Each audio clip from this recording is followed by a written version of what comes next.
Hey, it's Pastor Dan from Dexter Gospel Church. Thanks for watching this Proverbs Practical. Today's passage continues to look back to the very origins of wisdom. We're in Proverbs chapter 8, verses 27 through 31. It says, "When he prepared the heavens, I was there.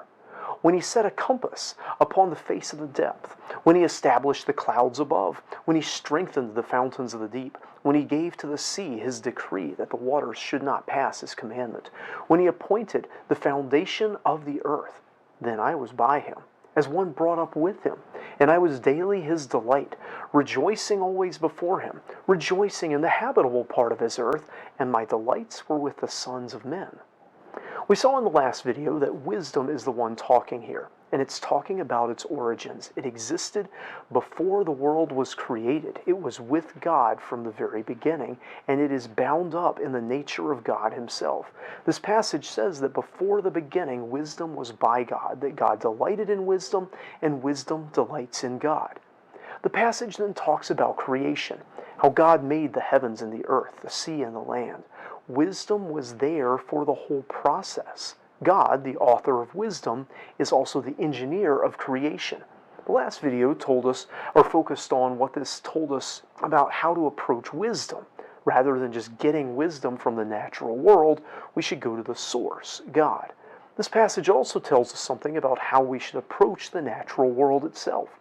We should approach it with godly wisdom, thinking that takes God into account. This is one reason why creationism is the best model to approach science from. Most of the great minds of science past viewed creation as the orderly product of an incredible mind. They were trying to think the thoughts of God after him, to figure out the patterns that God put into place.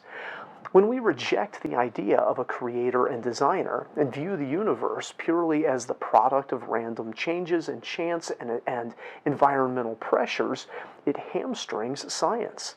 Some work can be done because it's observationally based and we can figure out those patterns just by looking at them.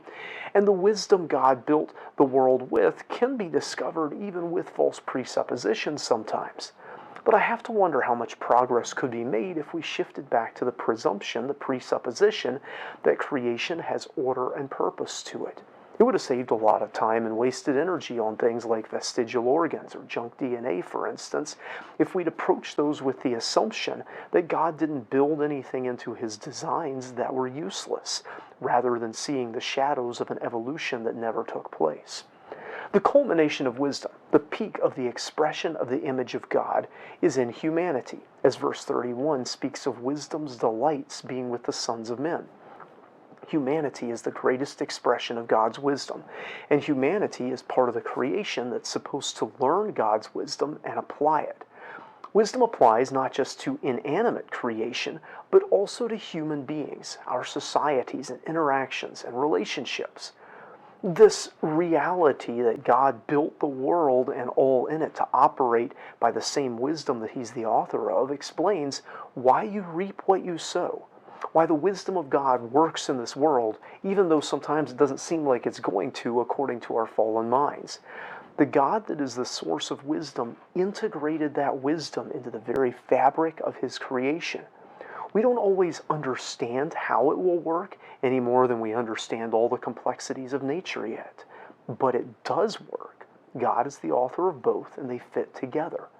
The fact is that in the natural world as well as in the spiritual, godly wisdom, thinking things through from the perspective of the existence of God, will take you to better outcomes, because the God who built the world did it with wisdom. I hope this video is a help to you. If so, give it a like, use that thumbs up button. If you haven't already, subscribe to our channel for more comments on the scriptures. We'd love to see you in the comments of these videos, and we'd love to see you in person here at Dexter Gospel Church.